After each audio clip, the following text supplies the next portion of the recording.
जय हिंद। आप लोग ऐसे उम्मीद करते हैं कि बहुत ही अच्छे होंगे। तो आज की क्लास में हम लोग पढ़ेंगे फिजिक्स का पहला चैप्टर है यूनिट एंड डायमेंशन। तो चलिए तो क्लास को स्टार्ट करते हैं।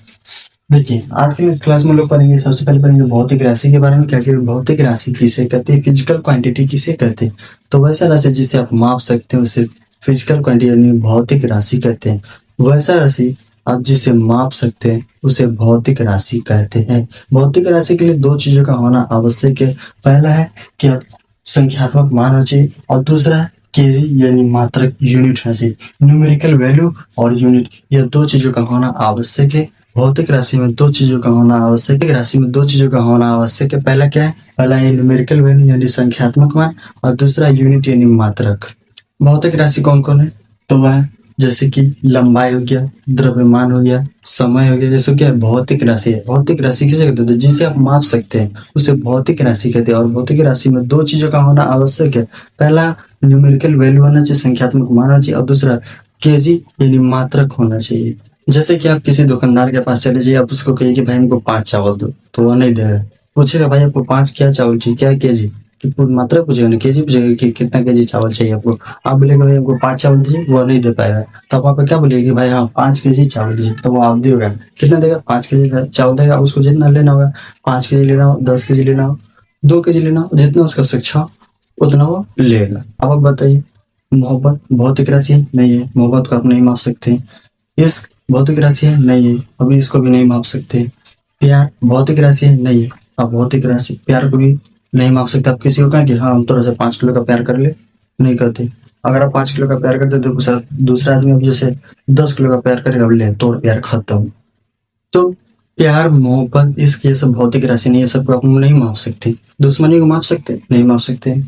तो उसी तरीके से जैसे कि फिजिकल क्वांटिटी भौतिक राशि उसे कहते हैं जिसे आप माप सकते हैं, संख्या से व्यक्त किया जा सकता है, उसे भौतिक राशि कहते हैं। अब जो है मात्रकों की पद्धति अलग पूरे विश्व में अलग अलग चल रही थी। मात्रकों की जो पद्धति थी वह पूरे विश्व में अलग अलग चल रही थी। क्या क्या चल रहा था, तो देखिए एशिया में जो है एमगेस पद्धति चल रहा था, फ्रांस में सीजीएस पद्धति चल रहा था, ब्रिटिश में एफपीएस पद्धति चल रहा था। एमकेएस यानी मीटर, मीटर के लिए लंबाई के लिए मीटर का उपयोग करते थे। किलोग्राम द्रव्यमान के लिए, एस सेकेंड यानी समय के लिए। अब सीजीएस देखिए, सीजीएस में सेंटीमीटर लंबाई के लिए, ग्राम द्रव्यमान के लिए, सेकेंड समय के लिए। और ब्रिटिश में चलता ब्रिटिश पद्धति, जैसे कि फुट लंबाई के लिए, पाउंड द्रव्यमान के लिए, एस सेकेंड यानी समय के लिए।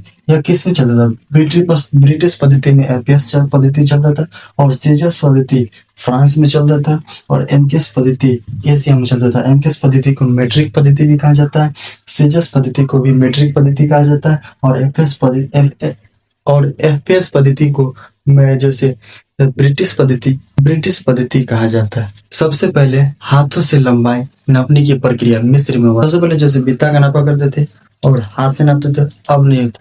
अब हम लोग नापते सेंटीमीटर में, मीटर में, इंच में। गांव घर में अगर बित्ता से नाप दे तो विवाद पैदा हो जाता है और वो परमानेंटली विवाद पैदा हो जाएगा जब 4 इंच दूसरे में निकल जाएगा। तो उसके बाद जो है आया एसआई। कब आया, 1971 में आया, फ्रांस की राजधानी पेरिस में। अब देखिए उसके बाद आया एसआई मात्रक। कब आया, 1971 में, फ्रांस की राजधानी पेरिस में। ये दो प्रकार के होते हैं, एक है आभारी मात्रक और दूसरा पूरक मात्रक। आभारी मात्रक यानी बेसिक यूनिट, पूरक मात्रक यानी सप्लीमेंट्री यूनिट। आभासी मात्रक की जो संख्या इसकी संख्या 7 होती है और पूरक मात्रक की संख्या जो इसकी संख्या 2 होती है। पूरक मात्रक की संख्या जो 2 होती है और आभारी मात्रक की संख्या 7 होती है।